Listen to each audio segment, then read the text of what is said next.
Donc SSPR. SSPR, c'est une solution pour éviter que quand l'utilisateur perd son mot de passe, qu'il appelle à chaque fois le helpdesk. Donc pour configurer tout ça, eh bien vous choisissez pour qui vous allez le configurer. Et puis on va choisir les méthodes d'authentification. Donc ici on a un certain nombre de méthodes d'authentification, dont évidemment les questions. L'utilisateur devra répondre à une question, et quand il veut changer son mot de passe, il devra répondre à ces questions. Donc pour ça, on va dans Azure AD ici, et là vous avez Password Reset. Donc déjà, on va dire, on veut le faire pour tout le monde, mais on peut mettre des groupes hein, si on veut. Et puis ici, je vais lui dire, voilà, je veux activer ça et le nombre de questions. On va dire qu'il doit répondre à 3 questions. Required to register, pour s'enregistrer par exemple, il nous faut, on va dire que on répond à 4 questions, 3 questions, 5 questions, 3. Et au moment où la personne va perdre son mot de passe, elle devra répondre à, bon pas 4, hein, parce qu'il y a un problème, sinon il faut que je mette 4 comme ça. Hein. Voilà. Et puis je prends un exemple de question. Hein, donc je peux choisir un ensemble de questions. Donc là, il y a déjà 9 questions qui ont été sélectionnées, mais je peux évidemment faire ma propre question ici. Hein. D'accord. Après, je peux choisir d'autres questions et les ajouter, donc du coup, il y aura plus de questions après. Donc je fais un save, et puis automatiquement maintenant, quand on va dire l'utilisateur va se connecter, ok, Donald Duck ici, eh bien, il va pouvoir justement, on va prendre plutôt un autre utilisateur, ça paraît plus logique. On va se créer un autre utilisateur pour ça. Donc, on va dire cette fois-ci, on va l'appeler, comment on peut l'appeler, Mulder par exemple. Mais c'est tous Mulder. Ben, j'espère. Voilà. J'espère que je ne suis pas trompé sur le mot de passe. Voilà. Et donc, je vais faire create. Voilà. Et du coup, ce Mulder là. Hop là. Oh, bah, je pensais que l'avoir créé, me le dire. All user. Ah, attends, là-dedans. Ouais, dans all user.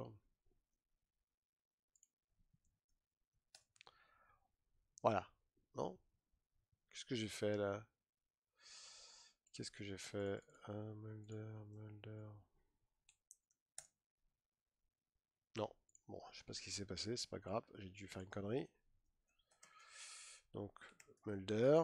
Ah, j'ai peut-être mis un Mulder. Voilà. Hop. Mulder.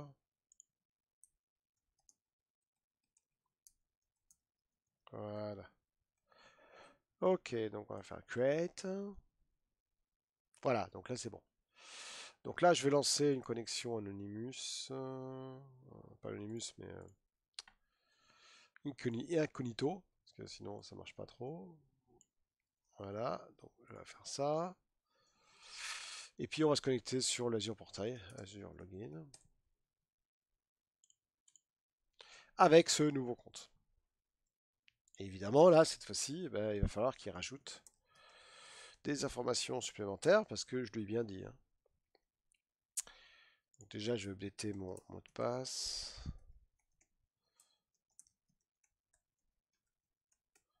Voilà. Ok. Voilà. Donc là, j'ai d'autres informations. Et évidemment, j'ai les questions de sécurité. Donc, je vais les configurer. Donc par exemple ici, favorite food. On va mettre le curry. J'adore le curry. Pas vous, non? Motherborn. On va mettre Genève par exemple. Et puis ma domain name. Claude. Voilà, donc c'est fait. Donc maintenant, quand j'ai besoin de changer mon mot de passe, j'ai plus qu'à répondre à ces questions. Donc on va faire non, et puis on va fermer cette fenêtre-là. Voilà, c'est fait. Ok. Alors, registration, on vient de le voir, hein, donc effectivement, c'est euh, que l'utilisateur devra répondre à ces questions. Voilà, donc j'espère que ça vous a plu. Si je reviens juste un truc là, parce que on va juste aller dans Azure, euh, Accessory, Azure AD, Identity Protection, je vais juste voir s'il m'a mis maintenant dans mes risques users, mes utilisateurs là. Ah ben voilà, vous avez vu? Eh oui, maintenant je le vois bien. Et dans les risk detection, ici, si je vais dessus, qu'est-ce que je vois? Eh bien, je vois que c'est Anonymous IP. C'est exactement ça, hein. Donc j'ai bien maintenant une liste de mes utilisateurs qui sont potentiellement, qui peuvent causer un problème. Merci à tous, ciao ciao.